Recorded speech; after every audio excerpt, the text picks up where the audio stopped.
Kanya si Benji. Bibiguin ka lang niyan. Monica, nabigla lang ako kanina. Babalik si Benji, tutulungan niya tayo. Kahit pamahal ka talaga ng Benji na yan, kahit wala siyang dalang pera, magbabalik at babalik yan. Pero ano, wala, di ba? Eh kasi nakuha na niya yung gusto niya sa'yo. Kaya hindi na babalik yun. Monica? Ate? Nay? Ano nangyari kay Nay? Nay! Tumawag ng doktor! Bilisan mo!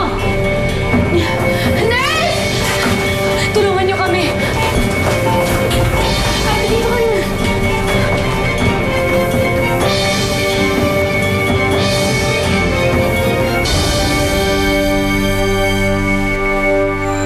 Andiyan na siya, paparating. Magkakasalubong na sila ng girlfriend mo. Paano kung di sila magkita? E di pagkitain natin. Para ano ba't naging multo tayo? Nagkaroon ng komplikasyon ng mga sugod na tinamo ng nanay ninyo. Kailangan namin siyang maoperahan agad. Bakit ninyo pa siya operahan? Kailangan niyo po munang magbayad. Alam ko pag may gumugulo dyan sa isip mo, si Benji ba yung inaalala mo? Sabi kasi ni Mang Crisanto, umuwi daw siya para hanapin si Benji. Pero wala daw ni isa nakakita sa kanya. Kung baka yung masamang nangyari sa kanya. Dahil pa rin yung galit sa kapasa sa mukha eh. Kahit ano itsura niya ni Benji, kakasal ko yun. Kahit anong mangyari, hindi ako pakakasal sa babae nga. Talaga? Eh kung patayin ko na lang kaya siya rin, Iligtas niyo po ang nanay ko. Tulungan niyo po ako.